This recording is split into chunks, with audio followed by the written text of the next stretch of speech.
Good evening. I'm Kristen Lowe. People are gathering in downtown Flint right now to demand justice for George Floyd and to speak out against racism across America. Mid-Michigan Now's Ron Hillier joins us live from Flint. Ron, getting a live look into Saginaw through our Mid-Michigan Now Skynet camera. Plenty of sunshine and comfortable temperatures across the area. Meteorologist Elise Dolinar joins us now. Elise, how's it looking for the rest of our weekend? 3 jerseys have broken auction records, including one from former President Barack Obama. Julian's auction says President Obama's high school basketball jersey sold for, get this, $192,000. Can you imagine your jersey being worth that much? That is the most expensive high school jersey ever sold.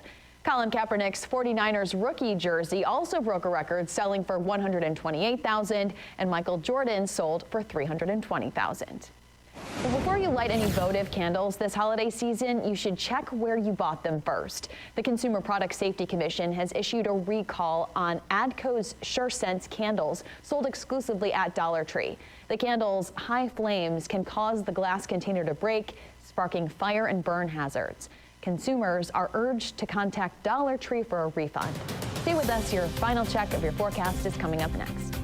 Good evening, everyone. I'm Kristen Lowe from Mid-Michigan Now, joined by my colleagues David Custer from TV5 and Matt Franklin from ABC 12. Thank you for joining us for this special congressional town hall. Kristen. Thanks, Matt.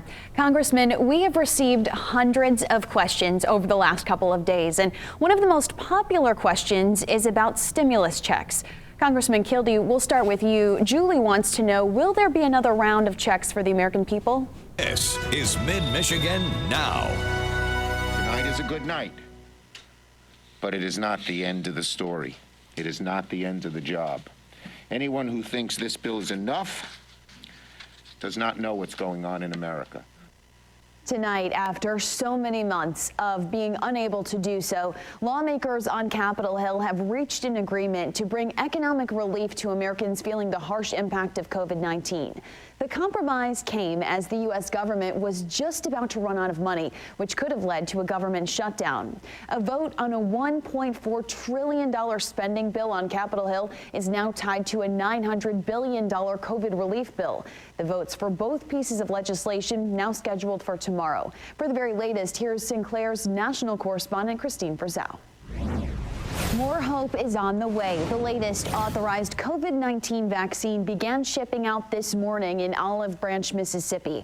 Police were on hand to escort the shipment to the FedEx hub in Memphis. Operation Warp Speed lead Monsef Salakwi said the first shots of Moderna's COVID-19 vaccine will most likely be given tomorrow morning. Salawi added that Moderna's vaccine will be a little easier to give out than Pfizer's because it doesn't need to be kept at such a low temperature.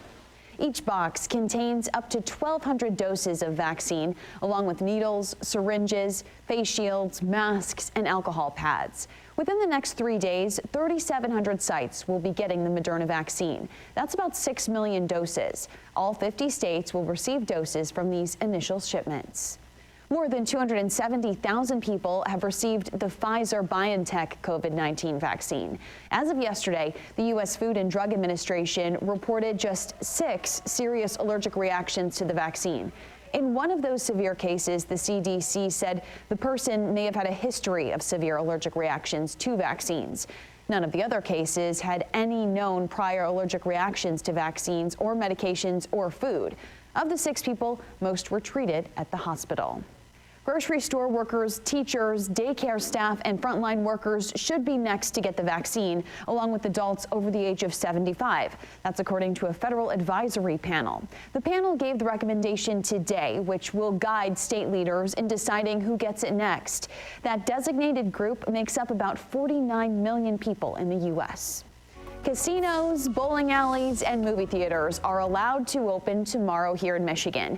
But one local owner says he's going to wait. Mid-Michigan Now's Remy Murray joins us live from Richfield Bowl in Flint. Remy, what's behind his decision?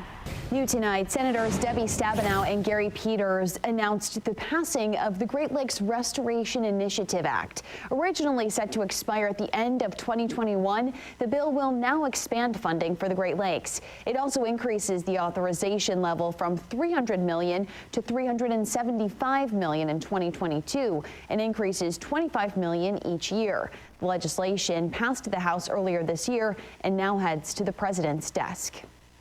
A hearing has been scheduled to determine if the federal court should give preliminary approval for Flint's $641 million settlement. A remote public hearing is scheduled for 1:30 tomorrow. Flint residents and the public can attend the hearing online by accessing the U.S. District Court's website. Governor Whitmer says she's encouraging residents to attend the hearing and be informed on the details. We will also have continuing coverage on this tomorrow. Stick with Mid-Michigan Now, both on air and online, for the very latest. Wayne County Sheriff Benny Napoleon will be laid to rest next week after battling COVID-19. His family says there will be a public viewing on December 28th. That viewing will be held at Swanson Funeral Home in Detroit from 10 a.m. until 8 p.m. There will be a second public viewing on the 29th. People are asked to wear masks and social distance. In a Facebook post, the family says the sheriff will be laid to rest in a private funeral service. There will also be a live stream link to that service on the Swanson Funeral Home website. While President-elect Biden is wrapping up his cabinet nominations, President Trump is refusing to wrap up his election challenges. His attorney, Rudy Giuliani, says the Trump campaign is petitioning the U.S. Supreme Court once again. They want the justices to overturn 3 Pennsylvania rulings involving mail-in ballots. Earlier this month, the U.S. Supreme Court dismissed a lawsuit that challenged the election results in battleground states. Even the justices Trump appointed showed no interest in throwing out millions of legally cast votes. Lawmakers are making changes to the state's sex offender registry. This comes after federal courts declared the policy in place right now unconstitutional. The new rules would eliminate bans on registrants living or being within 1,000 feet of schools. It would also give an offender 7 days to register upon conviction. Changes in phone numbers and car information would have to be reported. Certain offenders would be required to report all forms of online communication or social media handles. The ACLU is urging the governor to veto this legislation. Mr. Howard, you have been given back what has been taken from you. A Detroit man now free after spending 26 years in prison for a crime he didn't commit. Still ahead tonight, he shares his journey and who he's giving thanks to. God bless you. I am overwhelmed. A Taco Bell employee was given a gift one could only dream of. We'll show you the moment that brought him to tears coming up. All right, let's get a look at our Chime In gallery. Everyone meet Zeus. Zeus is looking very snappy in his Christmas sweater, thanks to Lana for chiming this one in. I love all the dogs that we've been getting in Christmas sweaters this weekend. Awesome, keep them coming. All right, we want to leave you off on a heartwarming note tonight. An employee of a fast food restaurant in Florida got the tip of a lifetime. Claire Metz has the story. Wow, what a great story. You know, it's been a rough year for everyone, of course, and when you see stories like that, whether it's in Florida or here in Mid-Michigan, I know in Fenton, we've been reporting about how the local community is coming together to help restaurant workers. Those are the kind of stories that just help you get through it, you know? From my colleagues, Matt Franklin, David Custer, myself, and our entire team at Mid-Michigan Now, thank you for watching. Stay safe and stay well.